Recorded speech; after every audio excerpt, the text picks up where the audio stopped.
Let's examine our claim to possess complete knowledge. Throughout history, civilizations have asserted that their understanding is superior and absolute. From kings to religious leaders, from communism to socialism to democracy, each has claimed that their system of governance is the best for humanity. But where does this claim of complete knowledge originate, especially when we all know that humanity is an evolving entity? As an atheist, if you deny the existence of God, you may also be denying everything connected to our metaphorical world. These metaphorical elements, which I call our spiritual jewelry, include concepts such as God, spirituality, compassion, generosity, bravery, sacrifice, and love. Most of us wear these pieces of human jewelry. If you delve deeper, you can add placebo effects, meditation, hypnotism, and even constructs like government or Big Brother to this list, none of which are physically quantifiable. Denying God, therefore, might mean rejecting this spiritual or metaphorical side of humanity. While these aspects are not completely understood, they are heartfelt realities that resonate deeply within us. Moreover, each day we learn something new to navigate the complexities of our imagination, both good and bad. One can experience joy and benefit from life's metaphorical dimensions, even when aware of our mortal nature, or conversely, suffer without harnessing the beneficial aspects of imagination. Denying the metaphorical world's gifts to oneself or others is a loss. If life's circumstances, human atrocities, world events, or natural disasters have shaken your faith in this metaphorical world, consider that you may be placing God in an unwinnable situation. Instead, stop, think, and become the CEO of your life. Take charge by using your common sense and inherent, God-given abilities. Start with your breath, your birth, and the miraculous fact of being alive, a being composed of trillions of your own cells and countless foreign life forms within you. You did not arrive on this planet by your own will, nor do you control the fact that you are alive. You have no definitive understanding of why you exist or why aging and mortality are your nature. While you may rely on your learned so-called absolute knowledge, the reality remains that we are evolving entities. Our knowledge cannot be complete until we reach our full potential. And here's another revelation. As human beings, when we learn something new, we grow new neurons. This fact alone underscores that even our potential is in a state of evolution. So why have our ancestors, and even we, claimed to possess better and complete knowledge? Holy books have been written to substantiate such claims. Yet despite these assertions, humanity continues to learn new things daily. It's akin to traveling on a highway that stretches 100 miles, being at mile 20, and claiming to know everything about what lies at mile 100. Our ancestors may have understood certain twists, turns, ups, and downs, but their knowledge was far from absolute. Even ancient civilizations like the Incas could not encapsulate the entirety of human experience, as evidenced by the fact that I am here still writing about it. Our individual and collective experiences, our ups and downs, are insufficient predictors of the future.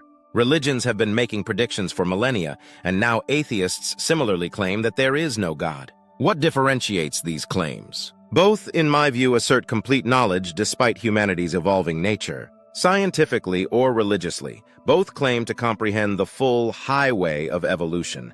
Yet you cannot assert knowledge of mile 100 while at mile 20. Simply look around and ask yourself, are we still learning and discovering new things every day? If so, check in with your ego and let this realization make you humble. As mortals, it is our personal and individual responsibility to live with a blend of common sense and wisdom, allowing us to benefit from the knowledge of both the physical and metaphorical worlds. As I've said, if you don't believe in God, you cannot selectively reject other aspects of the metaphorical world. Just because you don't understand something now doesn't mean your knowledge is complete or that you won't one day solve life's puzzling issues. Instead of arrogantly deciding one way or another, place the unknown in your metaphorical basket and approach it with humility. As evolving entities, we must discern what we can, cannot, should, or should not carry on our mortal shoulders. If you are someone who lives and sacrifices for a cause, do so, but avoid harming others in the name of your perceived complete knowledge. Consider the woman who devoted her life to the cause of liberation, but chose to marry late in life. Her journey reflects the balance between dedication and personal fulfillment. As human beings, knowledge flows to us like rivers and streams feeding into an ocean. To live solely in a stream or river, individually or collectively, is limiting. Our evolving nature is our guiding light, Yet many of us are swept away by the powerful forces of political and social belonging. Hormonal influences often exacerbate this, causing us to lose our CEO status over our lives. Losing this authority as mortals is a profound loss. If you find yourself in a similar predicament, snap out of it and assess how much time you have left to experience love and other rich feelings tied to our metaphorical world. While your cause may be noble, as a mortal, you have bigger priorities. You cannot fully live without embracing the profound gifts of the metaphorical world. Enjoy the feelings of love while you can. Be compassionate instead of being passionate. Since you can't change your aging and mortal nature by worrying or controlling, simply use bravery, your metaphorical gift, to add some life to your mortal existence. Medical science, science, and technology are great, but don't neglect to tap into the powers of the placebo effect as well. If your imagination can lead you to a calm state of being, then why not use that metaphorical gift as medicine? Humans have been using God for political reasons for thousands of years. Try using God for spiritual and medicinal reasons instead. You can vote for it, work for it, and get paid by it, but you have never met the so-called government. When you feel insecure, you want the big brother to be strong, but most of the time, you deny him power for political reasons. Ask yourself, what is wrong with this picture? Metaphorical realities have been and are around us right from the start of our lives. But interestingly, as humans, we have always believed in and denied them simultaneously. This paradox often arises from our political affiliations and realities tied to ego, pride, and honor. The concept of reciprocation entails giving back in response to receiving. Often we petition God for wishes to be fulfilled, then take actions in the name of God. When we label someone as generous, it typically signifies their response to blessings received.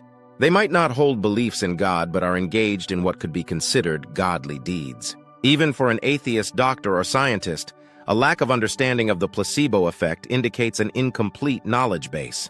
In the face of such knowledge gaps, it's unwise to outright dismiss phenomena that surpass current comprehension. Each individual retains the right to their beliefs.